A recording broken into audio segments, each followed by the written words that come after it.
So today we're going to be talking about narcissists and the improper way that they deal with criticism.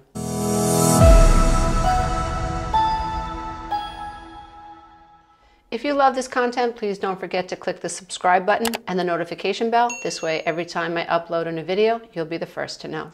So we're talking about narcissism today and criticism. Now, I think it's important to first begin this session around this idea that no one likes to be criticized, and that all humans would prefer, in most cases, to feel like others like them, to feel like they belonged, and to feel like, you know, other people thought that they were okay.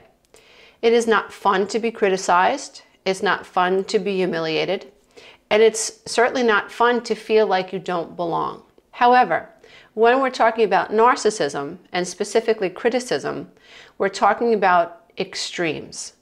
So while it's not nice to hear that so-and-so said something about your car, or so-and-so said something about the report that you handed in to your manager, when we're talking about a narcissist, we're talking about someone who could be enraged and could be very difficult to manage when they feel slighted. Why would a narcissist, compared to someone else, react so poorly to criticism?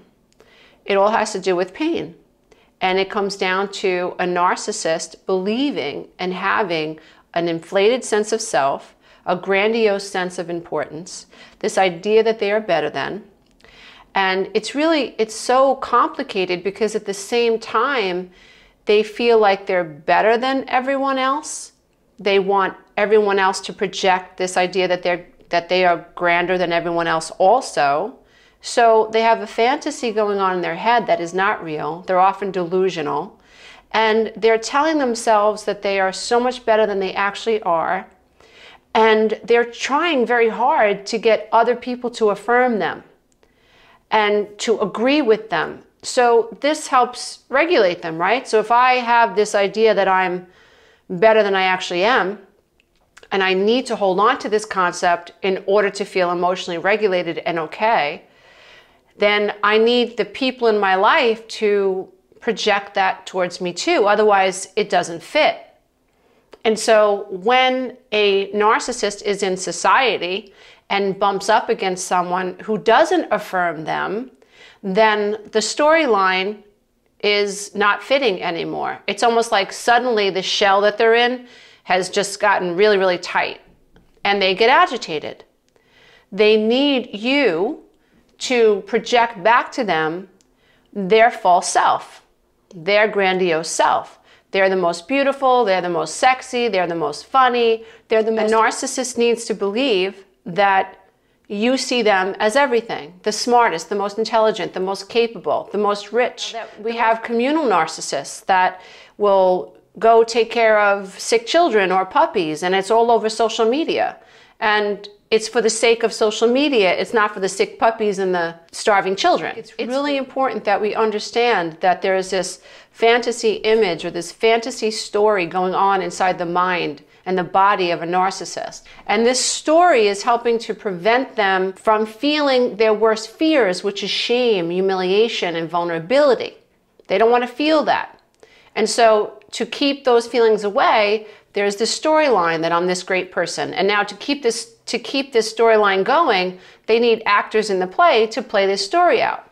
They develop these skills, these traits of love bombing, pulling you in. And then in time, you'll start to be devalued. And then they'll call you up in the middle of the night and they'll accuse you of cheating on them. You haven't. Or they'll accuse you of doing something that you haven't done. And this is to make you feel bad and to make you think, oh my God, this amazing person, they can't trust me. That's awful. And you grovel and you subjugate yourself to keep the narcissist or the person who has high narcissistic traits balanced. And now they're up and you're down. So you are groveling, trying to gain their validation back and their approval back because you're so devastated that this person is accusing you of things that you're not guilty of. And if you go along long enough with someone who has high narcissistic traits, they may discard you for someone else, Or you get locked into this trauma bond situation, and this can go on for decades. So according to the Mayo Clinic, I thought this was really interesting. You'll find the symptoms of narcissism, but I wanted to highlight the traits of narcissism that are specific to criticism. Because if you are having a hard time identifying someone in your life who has high narcissistic traits, this can be very, very helpful. Someone who reacts very poorly to the slightest of your comments. They ask you, do you like what I'm wearing? And you tell them, that's not the best color for you. And there's an extreme response. Or someone says, do you like the pasta sauce that I made? And you say, you know, it's just a little bit too salty for my taste. And there's an extreme response.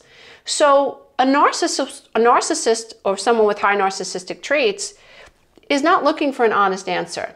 They're looking for an answer that's going to help them maintain their sense of grandiosity and superiority and this hierarchy over you, that you need them and that you think they're the most brilliant person you've ever met. And so when they ask you a question, it really is a double bind situation. You're damned if you do and you're damned if you don't. So the first trait that you'll notice as it relates to criticism is that the narcissist will act angry or impatient when they don't receive special treatment. So this is somebody who walks into a restaurant and just expects the maitre d' to give them the best seat in the restaurant just because they're who they are. They deserve preferential treatment. This is someone who gets angry when the world doesn't stop because they have a request. This is somebody who, when they ask you a question that has a 50% chance of being no, is irate because you said no. If you want to know who has high narcissistic traits in your group of friends or who is highly narcissistic in your family, tell them no. Don't give them what they want and then see what happens. If they're more passive aggressive, then you'll see that they're annoyed by the way that they treat you. They might not be vindictive in the moment. They might not lash out in the moment, but you'll hear about it. There'll be some covert passive-aggressive comment that comes down the pike, or they'll start treating you cold in a way. This is a sign that you're dealing with someone who has high narcissistic traits when we're dealing with the word no. Another sign to look out for is that someone with high narcissistic traits is very reactive to the slightest hint of being slighted. So this is someone, remember, narcissists are baseline distrustful. They'll do a really good job, a great job the first 6 months, year and a half of a relationship, convincing you that they're trusting and that they trust you. But in time, you'll start to hear these little hints of paranoia or distrust. And if you're not careful, you'll end up being a little puppy dog trying to convince this person that you didn't do anything wrong or that you really, really do love them. And so the slightest hint that a narcissist is being slighted, there's usually a very, very strong reaction. You send the narcissist a text and you mean nothing by it, but the narcissist interprets this text as something it is not. And their reaction is extreme. And you're trying to figure out, what did I say? What did I do? And you're being accused of things that you are not guilty of. We have to learn to hit the pause button and see these extreme reactions and behavior as the problem. And not allow our amygdala or our CPTSD to get triggered by people who are nonsensical. When we're dealing with people with extreme reactions, it's important that we recognize that as a toxic behavior and to peel back a little bit so that we don't get triggered and we don't end up subjugating ourselves to these types of situations, because once that happens, you are in a trauma bonded situation. It just gets worse over time. And a narcissist's agenda is to beat you down mentally and emotionally and physically, often financially, even spiritually, psychologically, to the point where they have complete control over you and your brain turns to mashed potatoes. Another sign that you're dealing with someone who has high narcissistic traits is this idea that they need to belittle other people to make themselves feel better, or they have contempt for another person because they've heard the word no, or because they have felt slighted. Healthy people don't do this.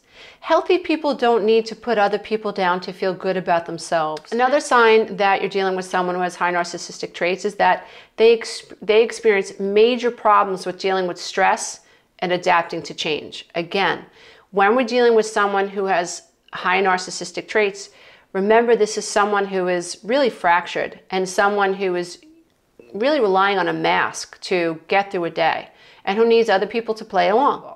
One of the things that I've heard clients say over the years is that right before a party, my husband, my narcissistic husband, went into a rage. It was like getting around people and going to a holiday party or going to a dinner, especially around people he didn't know, set him off. So he was cruel, he was belittling to the children and to me, but once we got to the party, he was the belle of the ball. That's not uncommon.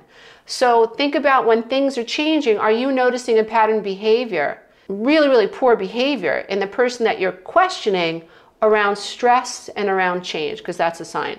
Another sign is that you're dealing with someone who has high narcissistic traits is that they can become really depressed and moody because they had a shortcoming or they fell short of perfection. So remember, what's making the narcissist feel good and regulated is that in their mind, they're the best. They're the most intelligent. They are the authority in everything.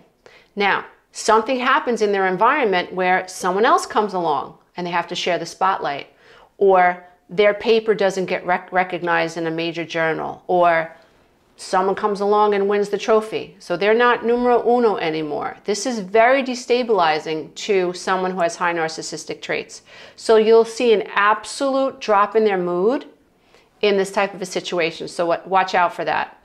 The last sign is that you will notice that this person really reacts harshly anytime they feel like they possibly were humiliated.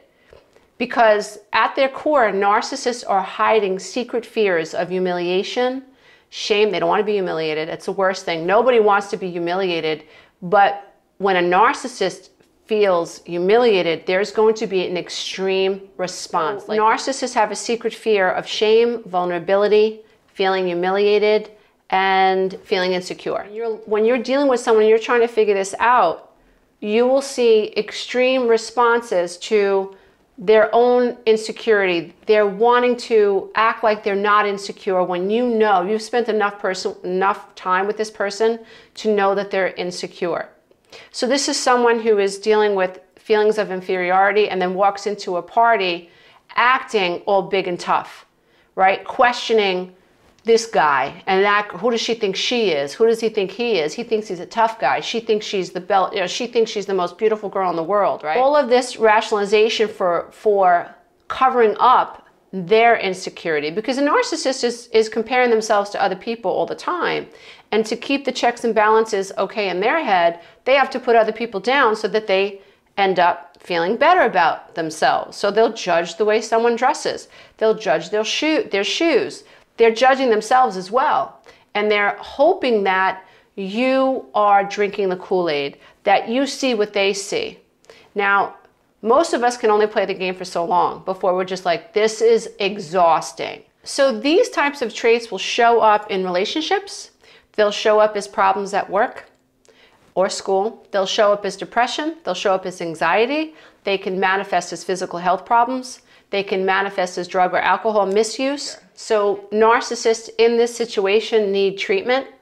And unfortunately, what we know about narcissism is most of them don't seek treatment for these personality traits or the core narcissistic injury, and instead they might reach out for help because of these other issues. If you are involved with someone who has high narcissistic traits, the best that you can do is recognize what you're dealing with, and in my humble opinion, if this person isn't going to get treatment for any of these other issues and these difficulties in their life, then the best thing that you can do is begin considering an exit strategy plan for you to back out of this relationship, because narcissists don't see you as you are. You don't matter to a narcissist, not really. Your feelings don't matter. You are literally there to make the narcissist feel better. And in some cases, the only way a narcissist can feel better is if you feel worse. if beating you down mentally, emotionally, psychologically makes them feel better. This is where they get their power from. They need to feel dominant in a relationship.